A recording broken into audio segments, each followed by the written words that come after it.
Kamusta, Gemini? Welcome to Like a Tarot. Alamin natin kung ano ang energy mo ngayon gamit muna itong mystical cards. Habang ginagawa ko ito, mag-isip ka ng katanungan na ang magiging sagot ay yes or no. Para mamaya maipapaliwanag din kung ano yung dahilan kung bakit yes or no ang naging kasagutan. Ayan, isang card lang yung kukunin ko dito sa mystical card. Itong card na ito ang nagsasabi na merong bagong journey kang sisimulan sa buhay mo. Pero unahin mo munang mag-forgive and forget kahit mahirap itong gawin. Kasi sa bagong journey na tatahakin mo, merong changes at saka kailangan i-apply mo yung maturity. Siyempre guys, kung merong matatapos na chapter ang buhay mo, meron kang dapat simulan.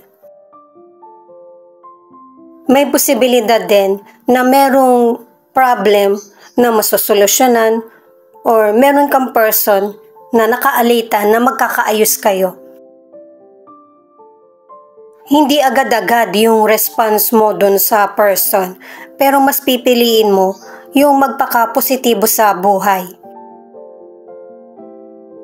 Kasi may ilang Gemini na nakikiramdam ka lang sa situation. At kung ano yung magiging daloy nito, ito yung susundan mo.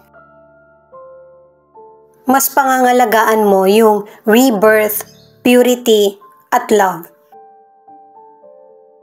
At ito na yung simula ng pag-asa at saka bagong simula sa buhay mo. Gamit naman itong tarot cards, alamin natin kung ano ang energy para sa career, money, health. Paalala para sa mga bagong viewers na ang reading na ito ay timeless reading. General reading at guide po lamang kaya hindi po magre-resonate sa lahat. Kunin mo lang yung akma sa sitwasyon mo at kung kailan mo ito napanood, yun ang start ng 1-week reading para sa iyo.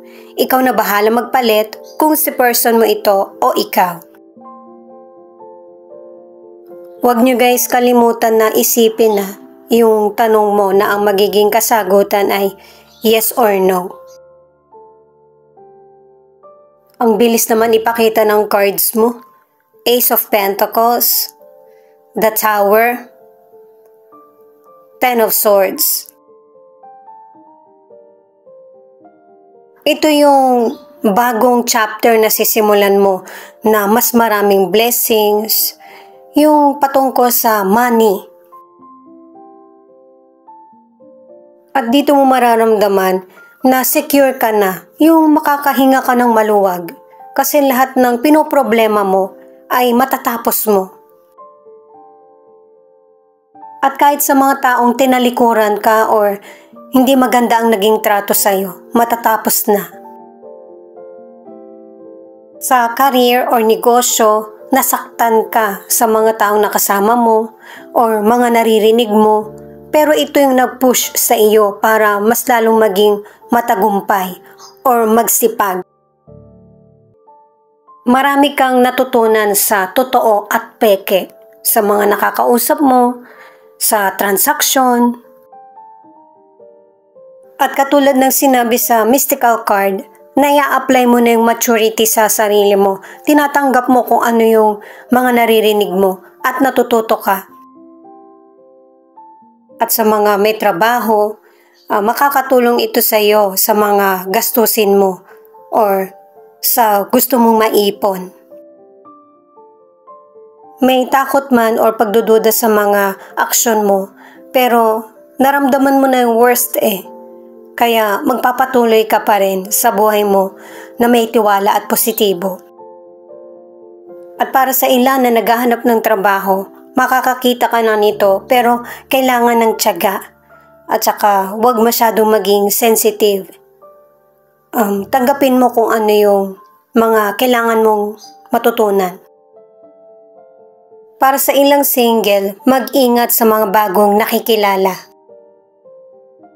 Ang ilang single ay sumusubok na makipagrelasyon pero hindi mo pa talaga nakikita yung person na magpapatibok ng puso mo.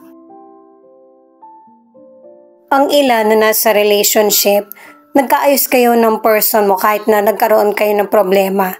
Pero, naging trauma ang naging dating nito sa iyo. Kaya ang ilan, nagkahiwalay. Two of Pentacles, Nine of Pentacles, the Emperor. Itong mga cards na ito nagsasabi na merong Gemini na meron kang dalawang trabaho. Pwedeng trabaho tapos meron kang extra na negosyo. Nahihirapan ka rin na gawin ito kasi meron kang pangangailangan sa financial. At kahit ganito yung situation mo, pinapakita yung katatagan at saka ready ka na rin kung ano man yung maging problema sa mga ginagawa mong solusyon sa mga dumarating sa buhay mo. Pero nakatatlong cards ka na para sa financial success or financial security. Kaya nakakamit mo yung success sa buhay mo kasi pinapairal mo yung pagiging professional sa trabaho mo. Nagkakaroon ng stability at saka continuous na kita. Para sa ilang single, yung potential person na nagugustuhan mo, mataas yung standards niya pagdating sa pinipili niyang person na papasukin sa buhay niya. At ang gusto ng person na ito ay yung sincere ka sa mga binibitawan mong salita at saka yung walang paligoy-ligoy. Kaya kung gusto mo siya, kailangan mong patunayan. At para sa ilan na nasa relationship ay bigyan mo ng prioridad yung relasyon mo sa person mo or ipaunawa mo sa kanya yung mga ginagawa mo. Dahil sa ipinapakita yung pagiging responsable mo sa kung meron na kayong family or mga anak. Pareho kayong mature ng person mo pero wag mo siyang pahulain sa mga nangyayari or gusto mo. Maghihigpit talaga itong person mo kung pinapakita mo sa kanya or ipinaparamdam na hindi siya importante. Marami siyang iisipin na hindi naman niya dapat isipin. Or mga bagay na hindi niya dapat pagdudahan. Mabubuo sa isip niya kasi hindi mo nababalanse yung relasyon niyo, yung trabaho mo. Mas priority kasi yung trabaho. Mas maigi na ibalanse mo ng tama yung relasyon at saka trabaho. Two of Cups, Three of Pentacles, Justice. Itong mga cards na ito, ibig sabihin, merong person, kaibigan mo man, katrabaho mo, kapamilya, or kakilala, na magkakaroon kayo ng pag-uusap or pagkakasundo. At magandang sign itong mga cards na ito na meron ng teamwork na mangyayari or pagkakaisa sa koneksyon o relasyon. At saka kahit dito sa kahuli-hulihan na cards mo ay meron pa ring blessings at pabor na kapalaran na darating sa buhay mo. Posibleng patungkol sa karir mo o negosyo, patungkol sa relasyon, magpapakasal, o kaya magkakaroon na kayo ng bagong baby, or lalaki yung pamilya nyo. Ang ilan naman kung patungkol sa legal na proseso, magiging pabor sa iyo. May ilang person na merong nag-uugnay sa inyong dalawa pero hindi tao. Maybe meron kayong hayop na alaga, yun yung una nyong baby. Ang ilan sa inyo sa kalusugan, kung hindi naging balanse yung kalusugan mo sa nakaraan, maibabalik na ito sa balanse at saka mas pipiliin mo na maging healthy or fit. At saka iwasan din yung sobra, kumbaga magkaroon ng moderation para walang maging issue sa kalusugan mo. Para sa ilang single, hindi mo mapigilan yung damdamin mo kaya nahalata ka na nung potential person na gusto mo siya. Pwedeng katrabaho mo ito or habang nasa ibang bansa ka o kaya pareho kayo ng school. Sa relationship, kahit na nagkakaroon kayo ng alitan ng person mo, meron pa rin kayong strong connection. At saka, pareho niyong sisikapin na magpatuloy ang relasyon niyo. Kaya may ilan na nauwi sa kasalan yung relasyon niyo ng person mo or nagpapatuloy ang relasyon niyo. Itong final card na 9 of Cups ang nagsasabi, nakaano ka na dalawang cards na nakamit mo na yung love na deserve mo. At saka nakatatlong cards ka na rin na willing kayo ng person mo. Sinisikap niyong mag-work ang relasyon niyo. Kung single ka, medyo mabagal ang dating nito pero totoo naman at saka wagas yung pagmamahal na iaalay sa iyo. Itong Knight of Swords in reverse ang nagsasabi na kapag ka merong sitwasyon na kailangan ng pagbabago, i-apply mo ito sa sarili mo. At saka pinapalakas ng card na ito ang loob mo na huwag kang mawalan ng pag-asa kahit magkaroon man ng delay na sitwasyon sa buhay mo. May mga opportunities na darating na posibleng project o kaya travel.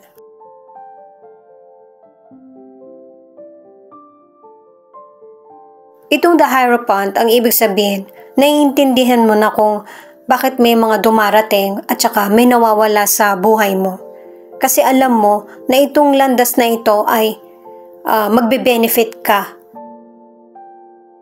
Nasusuri mo na kasing maigi na yung mga nangyari sa nagdaan ay positibo ang dating sa iyo.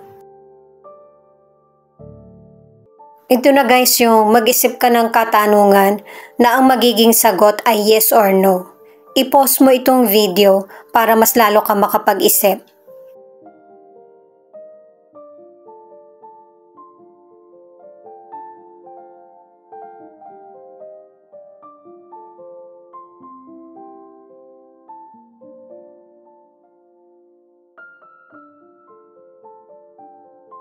Ang sagot sa tanong mo ay no. Kung bakit no, ay aalamin natin sa ibang cards. Maybe may ibang Gemini na nalilito ka pa kung ano ba yung dapat mong itanong. Kasi kahit ikaw hindi mo alam kung ano yung sitwasyon na kinakaharap mo, kaya kahit yung feelings mo ay naguguluhan. Pinapahiwatig din ng no na card na magkaroon ka ng clear mind.